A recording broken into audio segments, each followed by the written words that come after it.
Assalamualaikum warahmatullahi wabarakatuh. Akhirnya setelah berjuang berhari-hari, hampir seminggu kayaknya ya, ngoprak-ngaprek yang namanya routers. Kebetulan dulu punya TP-Link, routers wifi router, zamannya pakai modem, sinyal susah, jadi pakai kotak kecil yang ajaib TP-Link.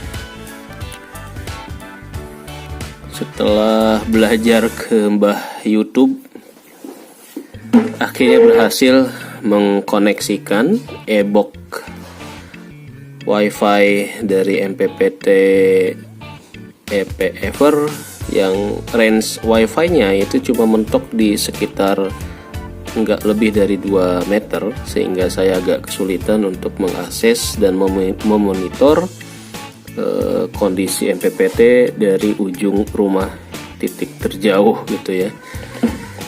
Jadi kalau mau mantau wifi-nya itu harus deket si kotak birunya gitu. Jadi nggak lucu banget. Nah, kemarin disarankan oleh teman-teman yang komen di YouTube untuk di-connect ke router. Nah, cuma problemnya karena saya gaptek gitu ya, nggak ngerti tentang IT dan koneksi basic di laptop, agak lama gitu untuk mengkonekkan si kotak biru itu ke dalam router TP-Link 3020 kalau nggak salah tipenya ya, yang produk jadul lama, tapi oke juga. Kotak kecilnya, pancarannya ini dari posisi tangga di PLTS sampai ke kamar ini mungkin ada lebih dari 10 atau 15 meter ya. Jadi jangkauannya lumayan juga. Nah, kita cek nih ya. Ini dari kamar anak, tempat kita browsing, tempat kita ngumpul. Nah, jadi prosesnya sendiri memang agak berbelit gitu, karena harus setting access point-nya. Sempat beberapa hari saya nggak bisa koneksi karena ternyata udah connect tapi masih minta password. Ternyata passwordnya harus di-disablekan gitu, baru bisa kita masuk ke routernya gitu. Ternyata setelah beberapa kali, dan akhirnya tadi pagi melototin bareng sama anak, bisa. Tadinya mau nyuruh anak ya, anaknya jadi nggak jadi lagi, disuruh-suruh. Aduh. Bingung juga saya nih, anak kuliah elektro disuruh belajar PLTS masih belum juga, malah bapaknya yang ketiban harus keasikan belajar panel surya. Nah, ini udah connect nih. Lumayan cepat juga connecting to e-book wifi, namanya nggak saya rubah, masih sesuai dengan e-booknya. Nah, ini adalah link yang sudah masuk ke router ya. Jadi kalau kita deket di tangga depan dashboard PLTS, nanti ada 2 wifi, satu sinyal dari routernya, satu sinyal e-box dari kotak birunya. Jadi kadang agak susah membedakan karena namanya sama. Kalau di HP sih ada FA191, FA192. Nah, ini cuma satu aja. Jadi ya ini yang udah connect ke kotak wifi-nya via router TP-Link. Oke, kita cek di port USRCOM-nya apakah udah connect. Nah, ini juga saya nggak tahu nih kenapa harus pakai URS Virtual Com kayak gini, apa nggak bisa langsung ya. Ini udah connected, berarti kita bisa tinggal buka power station, solar station ya. Jadi harus pakai 2 aplikasi ini. Kenapa dipakai 2 aplikasi? Karena yang ngajarin di YouTube nyentuhinnya 2. Ya inilah jurus ATM, amati, tiru, dan modifikasi. Oke, kita buka solar station ya. Nah,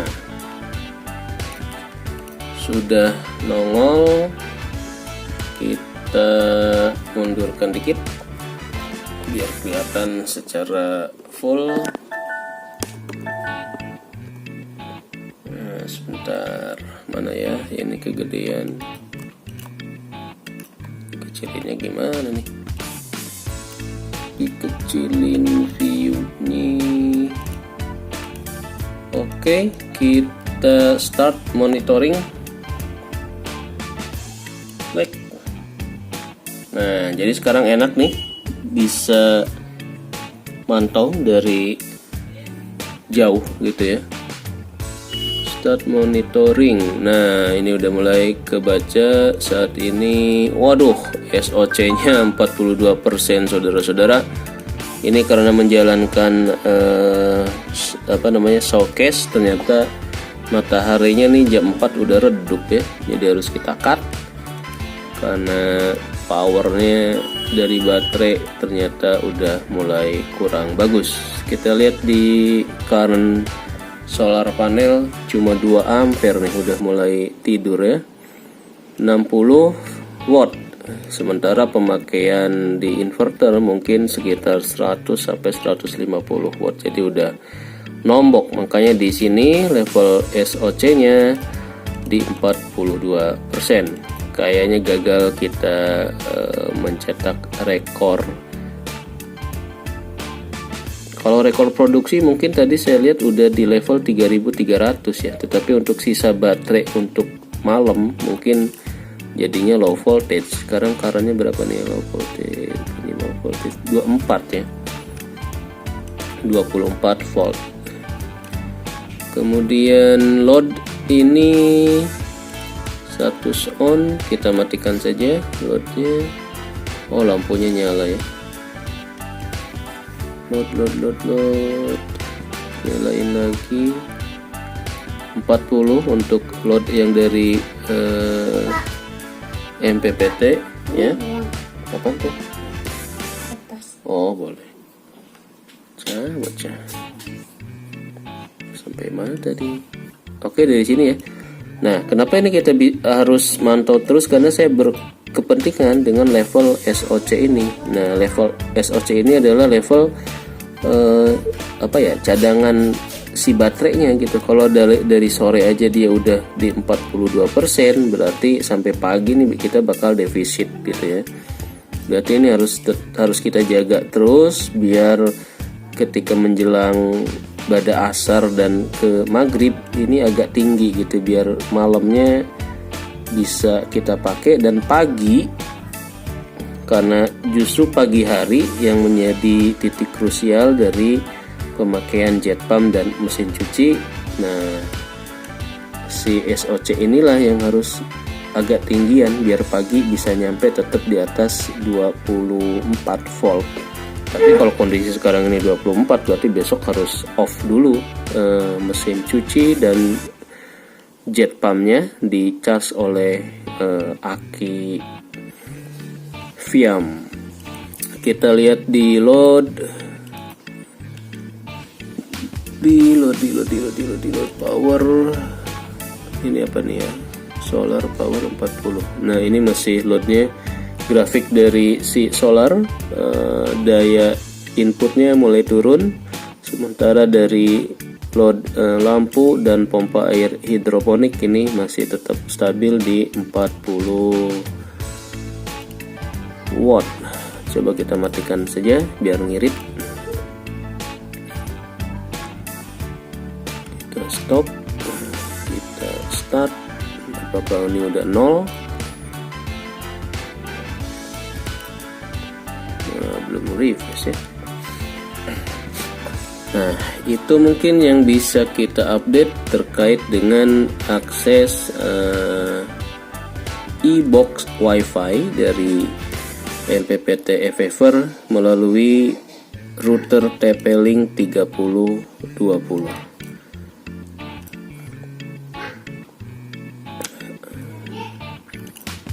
Real time-nya kok masih ini ya, masih nggak berubah nih. Oke, demikian saja uji coba di hari ini. Kondisi akinya agak kurang bagus karena masih di 24, padahal jam masih jam 16. Udah mulai mendung soalnya. Mudah-mudahan besok bisa lebih baik uji cobanya. Oke. Wassalamualaikum warahmatullahi wabarakatuh. Ini kita akan coba cut beban-beban yang berat dari si showcase-nya. Mudah-mudahan ini bisa naik lagi di atas 60% sampai jam 5 ke depan.